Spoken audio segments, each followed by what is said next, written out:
Hi friends, welcome to my channel. நம்ம சேனல்ல TET எக்ஸாம்க்கான preparation start பண்ணிருக்கோம். பேப்பர் 2 CDP தான் பார்த்துட்டு இருக்கோம். இன்னைக்கு என்ன அப்படினா unit 8ல understanding of pedagogy methods, Enquiry-Based learning, project-based learning, activity-based learning, cooperative and collaborative learning, individual and group learning. ரொம்ப சிம்பிள் டாபிக் தான், கான்செப்டை மட்டும் அண்டர்ஸ்டாண்ட் பண்ணி வச்சுக்கோங்க. டாப்பிக்கை பார்த்தா பெரிய இது மாதிரி தெரியும், உள்ள ஒன்றுமே கிடையாது, ரொம்ப சிம்பிள் தான். ஓகே, பார்க்கலாம். ஃபர்ஸ்ட் இன்ட்ரோடக்ஷன் பாருங்கள். pedagogy methods are the different ways or strategies used by the teacher to make learning effective, interesting and meaningful. First pedagogy methodsனால் என்ன அப்படின்னா, எவ்வளோ டிஃப்ரெண்டான வேஸில் டீச் பண்ண முடியுமோ, அதே மாதிரி எவ்வளோ ஸ்ட்ராட்டஜிஸ் யூஸ் பண்ண முடியுமோ யூஸ் பண்ணி அந்த டீச்சர் வந்து அந்த லெசனை என்ன பண்ணணும் அப்படின்னா டீச் பண்ணணும். ஸோ தட் அந்த லேர்னிங் எப்படி இருக்கும் அப்படின்னா நல்லா எஃபெக்டிவாக, இன்ட்ரெஸ்டிங்காக அண்ட் மீனிங்ஃபுல்லாக இருக்கும். இதை தான் என்ன சொல்கிறோம் அப்படின்னா pedagogy methods அப்படிங்கிற மாதிரி சொல்கிறோம். Each method focus on how students engage with knowledge, whether through enquiry, projects, activities, cooperation or independent study. அதாவது என்ன, ஒவ்வொரு மெத்தடும் எதை ஃபோக்கஸ் பண்ணணும் அப்படின்னா அந்த ஸ்டூடெண்ட்ஸை நம்ம எந்த அளவுக்கு என்கேஜாக வச்சுருக்கோம் வித் நாலேஜோட, அதை தான் ஃபோக்கஸ் பண்ணும். அது என்ன மெத்தடாக வேணாலும் இருக்கலாம், என்கொயரி மெத்தடாக இருக்கலாம், ப்ராஜெக்ட் பேஸ்டாக இருக்கலாம், ஆக்டிவிட்டி பேஸ்டில் இருக்கலாம், கோஆப்ரேஷன் லேர்னிங்காக இருக்கலாம், ஆனால் இண்டிபெண்ட் ஸ்டடியாக கூட, ஏதோ ஒன்று எப்படி வேணாலும் இருக்கலாம். மெயின் ஃபோக்கஸ் என்னன்னா ஸ்டூடெண்ட்ஸ் வந்து லேர்னிங் நல்லா என்கேஜாக இருக்கணும், அவ்வளோதான்.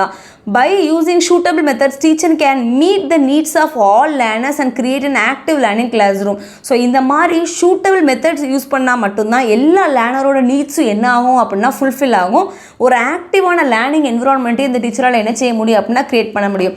இப்போ ஒரே மெத்தடை யூஸ் பண்ணோம் அப்படின்னா அது புரிகிறவங்களுக்கு புரியும், ஆனால் எல்லா ஸ்டூடெண்ட்டுக்கும் அது ரீச் ஆகுமா அப்படின்னா கண்டிப்பாக கிடையாது. ஸோ இந்த மாதிரி டிஃப்ரெண்ட் மெத்தட் ஸ்ட்ராட்டஜிஸ் யூஸ் பண்ணி டீச் பண்ணால் மட்டும்தான் எல்லாரோட லேர்னிங்கும் என்ன ஆகும் அப்படின்னா ஃபுல்ஃபில் ஆகும். ஸோ இப்போ இதை தான் பார்க்க போகிறோம்.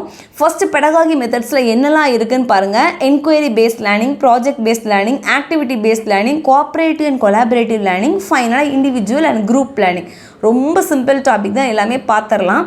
ஃபஸ்ட்டு பாருங்கள், என்கொயரி பேஸ்ட் லேர்னிங்னா என்ன அப்படின்னா a method where learners explore, ask questions, investigate and find answers by themselves with the teacher's guidance. அதாவது ஒரு டீச்சரோட கைடன்ஸ் மூலமாக அவங்க நிறைய விஷயங்கள் அந்த லேர்னர் எக்ஸ்ப்ளோர் பண்ணுறது, நிறைய கொஷின்ஸ் கேட்குறது, இன்வெஸ்டிகேட் பண்ணுறது, ஃபைனலாக ஆன்சர்ஸ் அவங்க ஓனாகவே என்ன பண்ணுறது அப்படின்னா ஃபைண்ட் பண்ணுறது வித் கைடன்ஸோட, அவ்வளோதான்.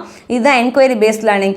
It promotes curiosity and critical thinking. இது எதை ப்ரொமோட் பண்ணுன்னா ஒரு கியூரியாசிட்டியும் கிரிட்டிக்கல் திங்கிங்கையும் ஸ்டூடெண்ட்ஸ் கிட்ட ப்ரொமோட் பண்ணுது. இப்போ எக்ஸாம்பிள் பாருங்கள். In a science class, instead of directly teaching why does ice float on water, the teacher asks students to experiment with ice cubes in water and oil, then discuss why it happens. அதாவது டேரெக்டாக வந்து ice cube ஏன் வாட்டரில் float ஆகுதுங்கிறத சொல்லி கொடுக்காம பண்ணலாம் அப்படின்னா அவங்கள எக்ஸ்பெரிமெண்ட் பண்ண வைக்கலாம். ஐஸ் க்யூப்ஸை வந்து வாட்டர்லேயே ஆயிலே ஃப்ளோட் பண்ண வச்சு என்ன நடக்குது, அதுக்கப்புறம் அவங்க அதை என்ன பண்ணலாம் அப்படின்னா ஏன் இப்படி நடக்குது அப்படிங்கிறத டிஸ்கஸ் பண்ணலாம். ஸோ இந்த மாதிரி விஷயங்கள் நிறைய ஆக்டிவிட்டீஸ், அதே மாதிரி என்ன அப்படின்னா எக்ஸ்பெரிமெண்ட்ஸ் மூலமாக அது வந்து கொண்டு போகணும். ஸோ என்கொயரி பேஸ்ட் லேர்னிங் தான் என்ன அப்படின்னா அந்த டீச்சரோட கைடன்ஸோட நிறைய விஷயங்களை எக்ஸ்ப்ளோர் பண்ணுறது, அது மாதிரி நிறைய கொஷின்ஸ் கேட்குறது, இன்வெஸ்டிகேட் பண்ணி எல்லா ப்ராப்ளம்ஸையும் சால்வ் பண்ணுறதா என்ன அப்படின்னா என்கொயரி பேஸ்ட் லேர்னிங். புரிஞ்சிருக்குன்னு நினைக்கிறேன்.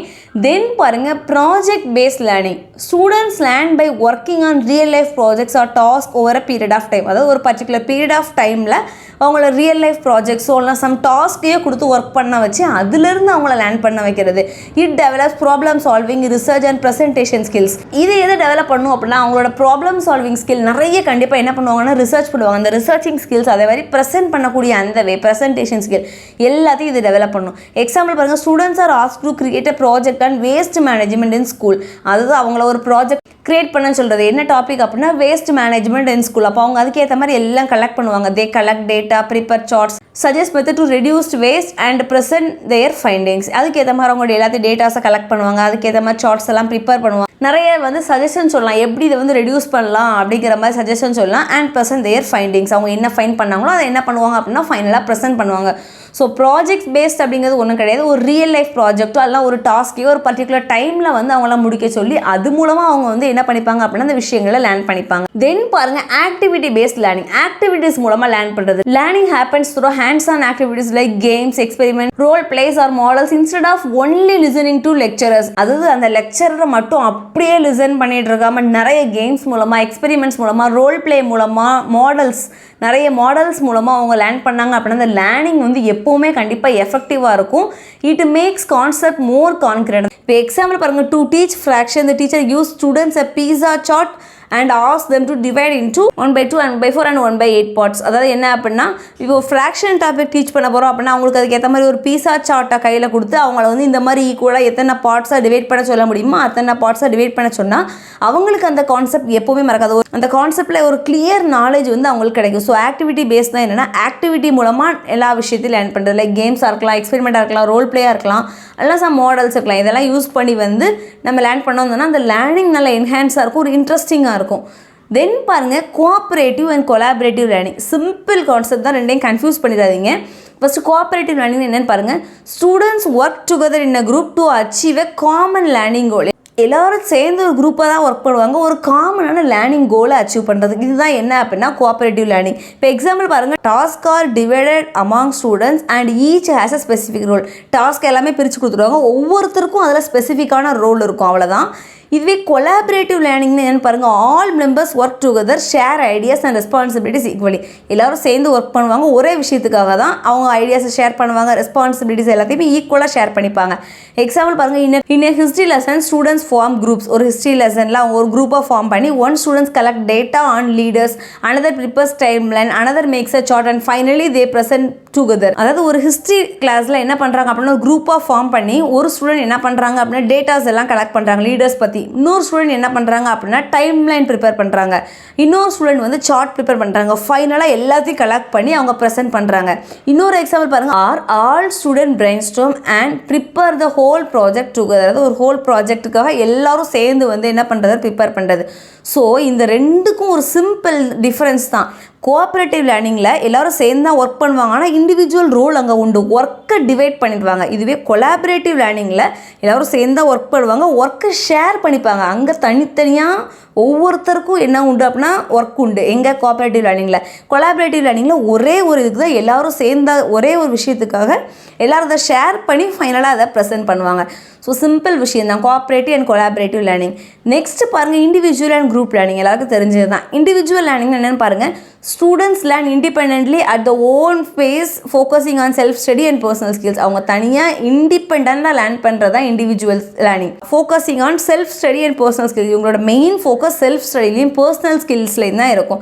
எக்ஸாம்பிள் பாருங்கள், எ student practice mathematics problems alone using அ ஒர்க் புக். அதாவது ஒர்க் புக் வச்சு அவங்க தனியாக வந்து ப்ராக்டிஸ் பண்ணி பார்க்குறது, அவ்வளோதான்.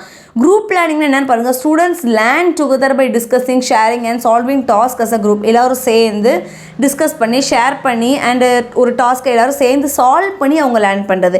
இன் English class students read a story together and then discuss the theme and moral in groups. இப்போ ஒரு இங்கிலீஷ் கிளாஸில் ஒரு ஸ்டோரியை சேர்ந்து எல்லோரும் ரீட் பண்ணிட்டு அதுக்கப்புறம் அதோட தீம் என்ன அப்படிங்கிறது டிஸ்கஸ் பண்ணுறாங்க அண்ட் அதோட மாரல் என்ன அப்படிங்கிறத வந்து டிஸ்கஸ் பண்ணுறது. ஸோ சிம்பிள் விஷயந்தான். இப்போ கீ பாயிண்ட் பாருங்கள், சிம்பிளாக நம்ம பார்த்தா அந்த 5 சிம்பிளாக பார்த்துடலாம். ஃபஸ்ட்டு என்கொயரி பேஸ்ட் லேர்னிங் தான் என்ன அப்படின்னா நிறைய கொஷின்ஸ் கேட்குறது, இன்வெஸ்டிகேஷன் மூலமாக நம்ம லேர்ன் பண்ணுறது. ப்ராஜெக்ட் பேஸ்ட் அப்படின்னா ரியல் லைஃப் ப்ராஜெக்ட்ஸை எடுத்து அது மூலமாக நம்ம லேர்ன் பண்ணுறது. ஆக்டிவிட்டி பேஸ்ட்னா லேர்னிங் பை டூயிங், எல்லா விஷயத்தையும் செஞ்சு ஆக்டிவிட்டீஸ் மூலமாக லேர்ன் பண்ணுறது. கோஆப்ரேட்டிவ் கொலாபரேட்டிவ்னா சேர்ந்து ஒர்க் பண்ணுறது, சிம்பிள் விஷயந்தான். கோஆப்ரேட்டிவ் லேர்னிங்கில் ஒர்க்கை வந்து டிவைட் பண்ணிப்பாங்க. இதுவே கொலாபரேட்டிவ் லேர்னிங்கில் ஒர்க்கை ஷேர் பண்ணிப்பாங்க, அவ்வளோதான். இண்டிவிஜுவல் குரூப் லேர்னிங்னா self study vs team work. இண்டிவிஜுவலாக தனியாக படிப்பாங்க, குரூப் லேர்னிங்கில் டீம் ஒர்க்காக இருக்கும், அவ்வளோதான். ஸோ சிம்பிள் கான்செப்ட் தான். ஃபைனலாக கன்க்ளூஷன் பாருங்கள். Pedagogy methods are not limited to one single approach. Pedagogy மெத்தட்ஸுக்கு வந்து ஒரே ஒரு அப்ரோச் தான் அப்படிங்கிறது கிடையாது. நிறைய விதமான மெத்தட் ஸ்ட்ராட்டஜிஸ் யூஸ் பண்ணி டீச் பண்ணுறது. A good teacher select the methods based on subject, learner needs and classroom situation. ஒரு குட் டீச்சர் எப்படி செலக்ட் பண்ணுவாங்க அப்படின்னா அந்த மெத்தட்ஸை பேஸ்ட் ஆன் சப்ஜெக்ட். ஃபஸ்ட் இந்த சப்ஜெக்ட்டுக்கு எந்த மெத்தட் வந்து ஷூட் ஆகும் அப்படிங்கிறத பொறுத்து அண்ட் தென் லேர்னருக்கு என்ன தேவை அதை பொறுத்து ஃபைனலாக கிளாஸ் ரூம் சிச்சுவேஷனை பொறுத்து தான் என்ன பண்ணுவாங்க அப்படின்னா மெத்தட்ஸை சூஸ் பண்ணுவாங்க. Enquiry, project, activity, cooperation, collaboration, individual and group learning. Each method develops different skill. இந்த மாதிரி நம்ம பார்த்த எல்லா மெத்தட்ஸும் ஒவ்வொரு ஸ்கில்ல என்ன பண்ணும் அப்படின்னா டெவலப் பண்ணும். Together they make learning more effective, participatory and meaningful for students. எல்லாம் சேர்ந்து இதாகும் போது இந்த லேர்னிங் நல்ல ஒரு எஃபெக்டிவாக, பார்ட்டிசிபேட்டரியாக, அதே மாதிரி மீனிங்ஃபுல் ஃபார் ஸ்டூடெண்ட்ஸ்க்கும் ஒரு மீனிங்ஃபுல் லேர்னிங்காக அது இருக்கும். ஸோ சிம்பிள் விஷயம் தான், அதில் பெருசாக நம்ம படிக்கிற மாதிரி எதுவுமே கிடையாது. ப்ராக்டிஸ் கொஸ்டின் பாருங்கள். Enquiry based learning mainly focus on. Enquiry based learning மெயினாக எதை ஃபோக்கஸ் பண்ணால் நிறைய கொஷின்ஸ் கேட்கணும், இன்வெஸ்டிகேட் பண்ணணும், நிறைய விஷயங்களை எக்ஸ்ப்ளோர் பண்ணணும். இதுதான் ஃபோக்கஸ், அதோட ஃபோக்கஸ். ஸோ ஆப்ஷன் பி தான் வந்து correct, asking questions and investigating. Second பாருங்கள், which of the following is example of project based லேர்னிங்கோட எக்ஸாம்பிள் பாருங்கள். Preparing a project on clean energy sources, அதாவது க்ளீன் எனர்ஜி சோர்சஸ்க்கு ஏற்ற மாதிரி நம்ம ஒரு ப்ராஜெக்டை ப்ரிப்பேர் பண்ணுறது. தேர்டு பார்த்தீங்கன்னா activity based learning knowledge is gained through. Activity பேஸ்டில் என்னென்னா நம்ம ஆக்டிவிட்டீஸ் மூலமாக லேர்ன் பண்ணுறது. So hands on activities and practice. So option B தான் வந்து கரெக்ட். சிம்பிள் கான்செப்ட் தான், கான்செப்டை மட்டும் அண்டர்ஸ்டாண்ட் பண்ணி வச்சுக்கோங்க. நிறைய கொஷின்ஸ் ப்ராக்டிஸ் பண்ணி பாருங்கள், ரொம்ப ஈஸியாக இருக்கும். சேனலை தொடர்ந்து வாட்ச் பண்ணுங்கள், சப்ஸ்கிரைப் பண்ணுங்கள். டவுட்ஸாக இருந்தால் கீழே கமெண்ட்ஸில் கேளுங்க, ஃப்ரெண்ட்ஸ்க்கு ஷேர் பண்ணுங்கள். Thank you friends.